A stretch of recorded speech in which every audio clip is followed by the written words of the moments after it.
Merci d'être sur la télévision Labari pour suivre le journal de ce jour, mardi 21 avril 2020. Mesdames, Messieurs, bonsoir et bienvenue à tous.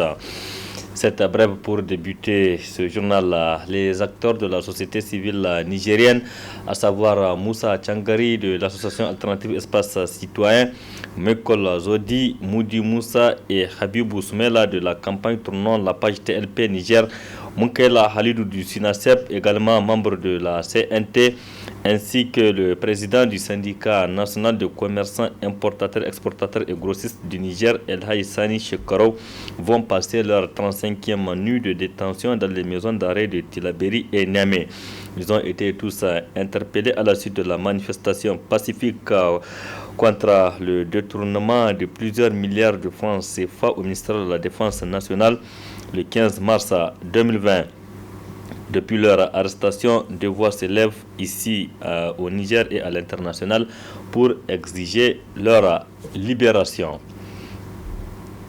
Suite à cette autre brève, suite aux manifestations relatives aux mesures prises pour prévenir le coronavirus ici au Niger ces derniers jours, à Niamey, 108 manifestants ont été interpellés dans la ville de Niamey entre le 17 et le 19 avril 2020, dont 10 ont été déférés et déposés à la prison de haute sécurité de Koutoukale selon un communiqué de la Direction générale de la police nationale qui annonce également la poursuite de tous ceux qui sont susceptibles d'être impliqués comme auteurs ou complices.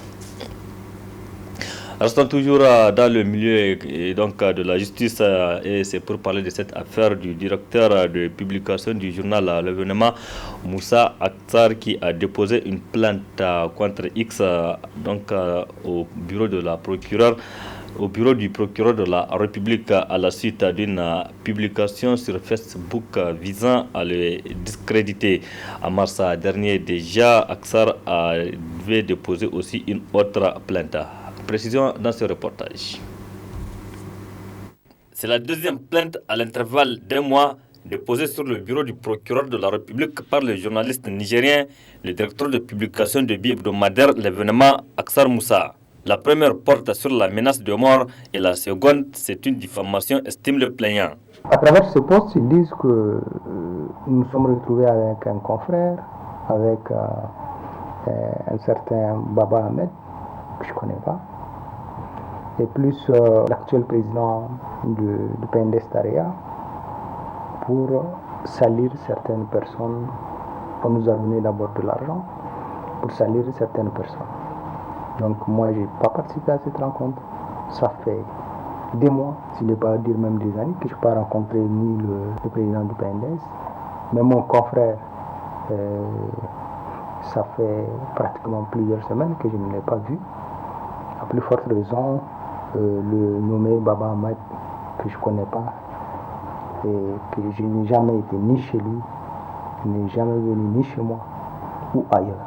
Donc, c'est pour cela que j'ai décidé de porter plainte et espérant que cette plainte ne va pas suivre aussi le chemin de celle que j'ai déposée il y a un mois de cela, le 16 mars 2020, pour menace de mort. À travers la publication dans laquelle le nom d'Akhtar Moussa et d'un autre confrère ont été cités dans une affaire d'argent pour nuire à certains responsables politiques, le plaignant voit une façon pour discréditer sa personne.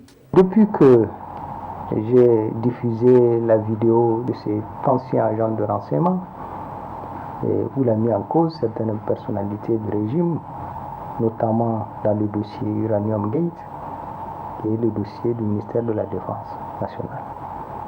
J'ai fait l'objet de beaucoup de choses, notamment je l'essaie de certaines surveillances depuis longtemps, de certaines surveillances, mais aussi l'objet d'essayer de me discréditer mon travail. C'est que ces gens-là veulent prendre le devant, parce qu'ils savent que tôt ou tard, ce qu'ils ont fait sera connu par le Niger, mais même au-delà. Mais ce qu'ils oublient, nous travaillons avec les organisations, les journalistes d'investigation de par le monde. Et nous travaillons en synergie. Nous travaillons dans des plateformes où chaque jour, chacun mais un plus au travail de l'autre. Je dois dire perpendus. Ici, ils peuvent essayer de payer quelques génériques d'humains pour essayer de nous discréditer. Mais ce qui est sûr, et l'affaire Uranium Gate et l'affaire du ministère de la Défense sera publiée, qu'ils le veulent ou pas. Que ce soit moi ou quelqu'un d'autre, il sera connu par les Nigériens et de par le monde. Moussa Aksar, qui attend des sites favorables à ces deux plaintes, estime être dans le viseur des autorités de la 7e République à cause de ses publications sur les grosses affaires du régime en place. Partenaire de plusieurs organisations d'investigation à l'échelle internationale, Moussa Aksar est également membre du consortium international des journalistes d'investigation. Il est aussi le président de la cellule Norbert Zongo pour le journalisme d'investigation en Afrique de l'Ouest, Senozo. Elle continue de faire des victimes à travers le monde chaque jour, et des victimes estimées à des milliers. C'est la pandémie coronavirus ici au Niger. À la date du 20 avril 2020, 655 cas ont été confirmés officiellement, dont 511 en cours de traitement, 124 patients guéris et 20 décès enregistrés. Pour stopper la propagation de cette maladie, des actions se multiplient, à l'exemple de celle du Conseil national de la jeunesse qui a procédé ce matin au lancement officiel d'une plateforme dénommée Mouriar Matassa qui vise à informer et former les jeunes dans la lutte contre le Covid-19 au Niger. Ainsi, l'institution des jeunes entend combattre cette pandémie via les réseaux sociaux grâce à l'appui des partenaires à l'image de l'UNICEF, nous rapporte Adam Soumana et Sadodomi.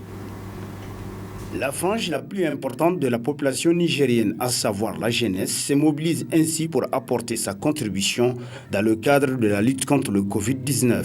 Ainsi, cette cérémonie marque le lancement officiel d'une plateforme d'information et de formation dénommée Mouriar Matassa, qui veut littéralement dire la voix de la jeunesse.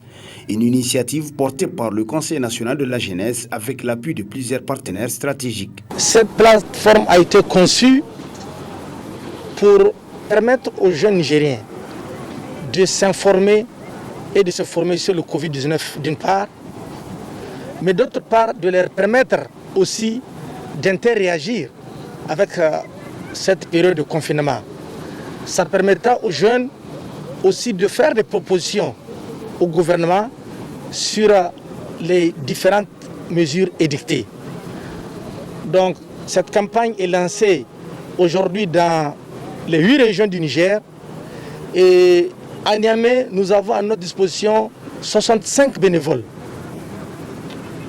10 bénévoles par commune, des bénévoles au niveau du bureau exécutif national et des bénévoles au niveau de l'université Abdou Moumoud de Niamey. Eux, à leur niveau, vont sensibiliser les étudiants à utiliser cette plateforme. Vous avez certainement vu les derniers jours des violences dû certainement au confinement de la jeunesse à laquelle ils ne sont pas habitués. Eh bien, nous devons les sensibiliser à faire avec. Parce que c'est cette terrible pandémie qui nous impose d'adopter ces comportements. Nous avons aussi conçu des dépliants, des affiches, des banderoles que nous allons mettre un peu partout dans la ville de Niamey pour permettre aux jeunes de connaître le site web qui est www.mouriarmatassa.org. Le site est disponible, l'accès au site est gratuit, donc nous invitons la jeunesse à aller massivement sur cette plateforme. Une initiative que n'a pas manqué de louer le représentant du ministère de tutelle pour qui cette plateforme vient à point nommé. Ce qui est intéressant dans cette initiative, c'est que le Conseil national de la jeunesse, avec ses partenaires et également avec l'ensemble des techniciens du ministère de la jeunesse et des sports, se sont mis d'accord pour créer justement une plateforme. Et comme vous le savez, la jeunesse nigérienne est très accrochée aux réseaux sociaux. Donc c'est pour nous une occasion de profiter de ce canal-là pour justement sensibiliser davantage les jeunes parce qu'ils utilisent les smartphones. C'est le lieu pour moi ici, en tant que représentant du ministre de la Jeunesse et des Sports, de saluer non seulement l'initiative du Conseil national de la jeunesse, mais également de saluer l'ensemble des partenaires qui sont autour du Conseil national de la jeunesse pour justement l'appui qui n'ont jamais cessé d'apporter à cette institution. Ainsi, les grands carrefours de la capitale ont constitué la première étape de cette caravane de sensibilisation composée de jeunes volontaires décidés à combattre ce fléau au Niger. Un combat qui nécessite l'adhésion de tous pour stopper cette pandémie. D'autres structures engagées dans la lutte contre le coronavirus, ce sont les organisations des femmes qui sont aussi impliquées pleinement dans cette lutte. Le ministère de la Population a mis à la disposition de ces structures des bavettes pour distribuer aux femmes nigériennes. Précision dans cet élément. Dans cette lutte contre la propagation du coronavirus au Niger, les femmes nigériennes ne sont pas laissées à marge. Leurs structures ont été impliquées et elles reçoivent des appuis pour mener ce combat. Du ministère de la Population à travers l'UNFPI qui a mis à la disposition de certaines organisations de moyens de protection, soit 10 000 bavettes par structure. Chères structures féminines, je vous invite à vous mobiliser et vous impliquer dans cette noble action de distribution de masques aux populations cibles. Nous vous demandons de poursuivre la confection des masques par vos propres efforts afin de toucher le maximum de personnes. De leur côté, individuellement, chaque structure mène des actions, notamment de sensibilisation à l'endroit des femmes pour le respect des mesures édictées par les autorités. La ministre de la promotion de la femme et de la protection de la femme qui a lancé un vibrant appel à l'endroit de toutes les structures féminines, toutes sensibilités confondues. Donc nous avons répondu à son appel. Elle nous a appelé pour qu'on puisse amener notre contribution par rapport à cette pandémie de Covid-19. Et aujourd'hui, les femmes sont sorties massivement. Nous sommes mobilisés autour de la ministre. Elle nous a demandé de nous impliquer pleinement pour pouvoir lutter contre le Covid-19. Et vous avez vu, nous avons passé immédiatement à l'action de sensibilisation, de distribution de kits. Et le kit est composé de bavettes et de savons à l'endroit des femmes et des enfants. La pandémie Covid-19 est réelle, elle existe dans notre pays. Comme c'est notre ministère de la promotion de la femme, la ministre a fait appel à toutes les couches. Donc c'est à ce titre qu'on est arrivé ici. Et maintenant, comme ça, c'est le lancement qu'elle entraîne. Chaque structure, comme les ONG, les associations, ont reçu leur carton. En tout cas, au niveau des syndicats, nous, on va ramener ça dans nos centrales. Et maintenant, au niveau de la centrale interne, on va voir comment on va disperser les choses pour faire la mobilisation dans ce sens-là. Les expliquer pourquoi il y a ça, c'est à cause de leur santé. Et donc, celui qui dit lave tes deux mains pour manger, je pense qu'il ne t'a pas fait du mal, c'est du bien qu'on t'a fait. Et dans ce sens-là, on va accélérer les choses et quand même la santé à pied d'œuvre par rapport à cette sensibilisation. Une femme, une bavette, c'est la mission des organisations féminines pour doter le maximum de femmes nigériennes en moyens de protection pour stopper le Covid-19 au Niger qui compte 655 cas positifs, 124 guéris et malheureusement 20 décès à la date du 20 avril 2020. Une des conséquences de cette pandémie du coronavirus ici au Niger, c'est la fermeture des établissements scolaires. Pendant que l'année scolaire tire à sa fin, des interrogations se posent sur comment sauver cette année afin d'éviter une année blanche au Niger. Reportage Asma Oseidou et Chebibisson. Parmi les mesures préventives prises par le gouvernement pour arrêter la propagation du Covid-19 se trouve la fermeture des écoles, chose qui n'est pas sans conséquence sur l'exécution des programmes des scolaires et des étudiants. Comment sauver l'année scolaire et académique 2019-2020? C'est la question que se pose l'enseignant à la retraite Cheikh Dambaji, même si le gouvernement compte prendre des dispositions pour sauver l'année. Cette mesure se justifie.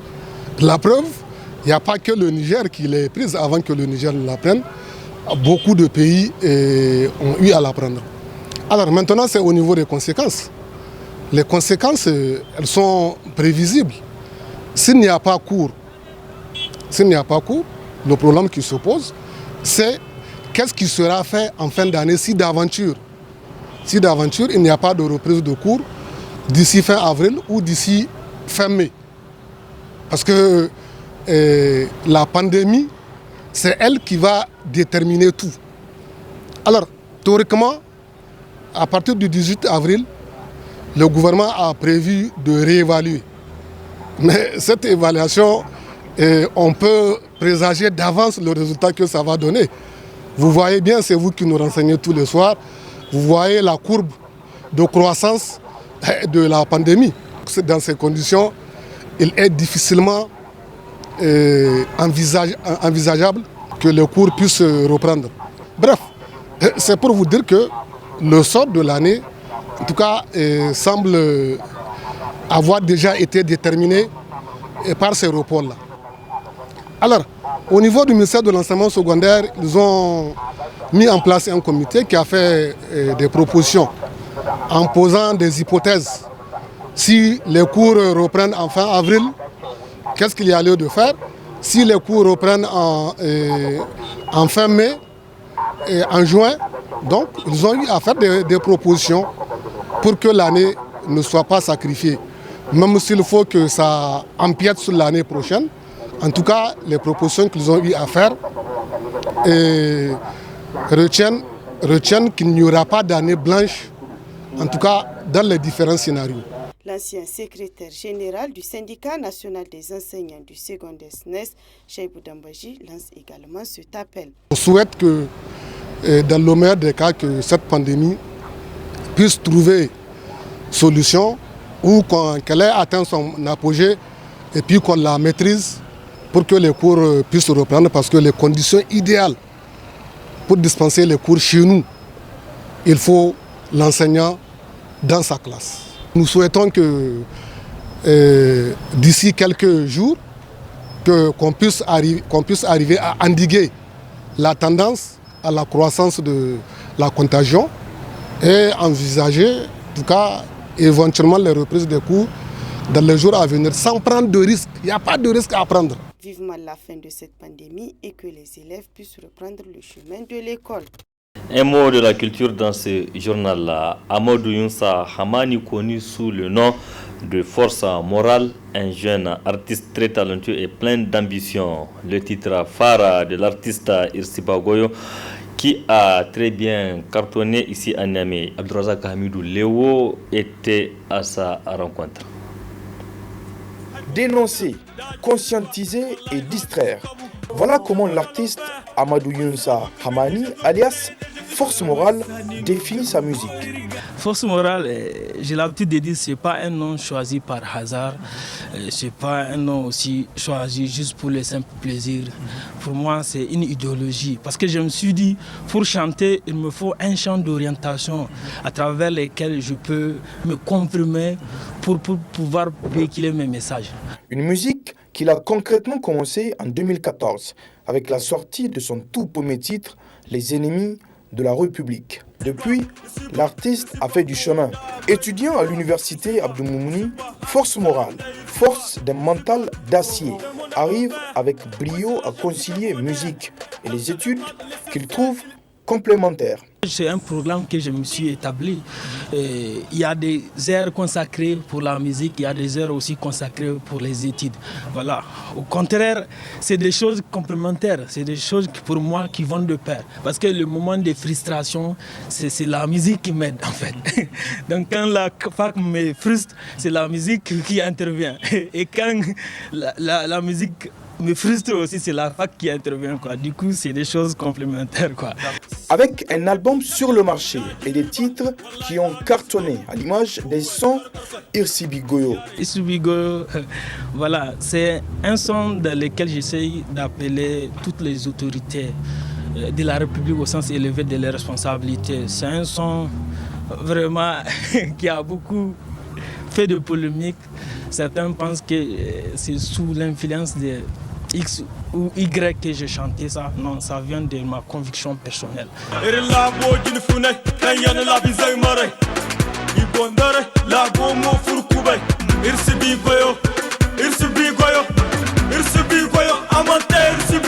Et Mougé, littéralement, on n'aime pas leur travail. Et allons, on s'en fout, ou encore dernièrement, Zafa, Force Morale s'est installé comme étant une valeur sûre du mouvement hip-hop au Niger. Zafa, pour moi, c'est un concept de danse. c'est une façon de montrer aux gens qu'à travers notre façon de vivre, à travers toute action, on peut faire de ça un pas de danse. Voilà l'objectif pour lequel j'ai créé ce concept Zafa.